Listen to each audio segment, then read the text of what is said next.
protecting.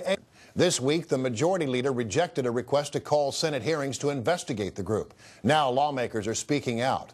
Iowa Congressman Steve King is among them, and he joins me now from the great state of Iowa. How are you, sir? I am doing fine. Thanks for having me on today. Well, let me read what Harry Reid said. He said on Tuesday that he would not ask Senate committee chairman or Congress to do, quote, do anything that would distract from the efforts to address health care, climate change, and overhaul the nation's financial regulatory system. Basically saying we're too busy to look at ACORN. What say you, sir? I would say that any excuse will do if you're feeling the pressure of public scrutiny on a corrupt organization, a criminal enterprise like ACORN that has tentacles all across this country in 120 cities. And we should not accept such an excuse from Harry Reid or anyone else. This Congress has a responsibility for oversight, and I can think of no issue that compelled us so much as this issue with ACORN to step forward in the House and the Senate, the committee chairs in multiple committees to commit resources to investigations, congressional hearings, call upon the Department of Justice to launch a complete investigation of ACORN and all of their affiliates, along with the IRS, to chase all the money down. A lot of Democrats have dropped ACORN like a bad habit. Why do you think Harry Reid is not willing to be among them? I don't know that I can speculate on that. I can speculate, but I don't know if I have any inside knowledge. But ACORN itself as an entity is under indictment in Nevada. Harry should know pretty well about what's going on there. I was amazed that only 75 Democrats decided to vote in the House to defend ACORN and protect the federal funding that's going to ACORN.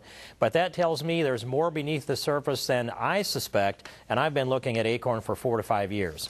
What is your greatest concern? I mean, these tapes are pretty spectacular and dramatic and make for good television, but is there a larger concern here? I have a couple of big, large concerns. One of them is that ACORN themselves have become such an enterprise. They're an economy within themselves. And to trace all that money, I actually don't know if we have the manpower to be able to do that.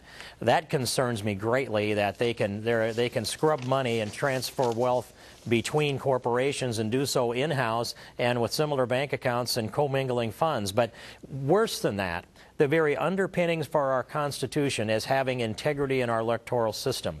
And if the American public loses faith, then our Constitution itself collapses because of lack of credibility on the election process. ACORN has corrupted our election process systematically across this country. They bragged about 1.3 million voter registrations that they turned in. They admitted to over 400,000 of them being false or fraudulent, and yet they contend that it didn't result in fraudulent votes. That's the worst of it all. But the economic connections, and by the way, ACORN's involvement in shakedown of lenders that precipitated the mortgage crisis that we have in this country is something that's been completely unexamined and something we have to look at in the United States Congress as well. Congressman Steve King, a Republican from Iowa, thank you for joining us. Thank you, Brian.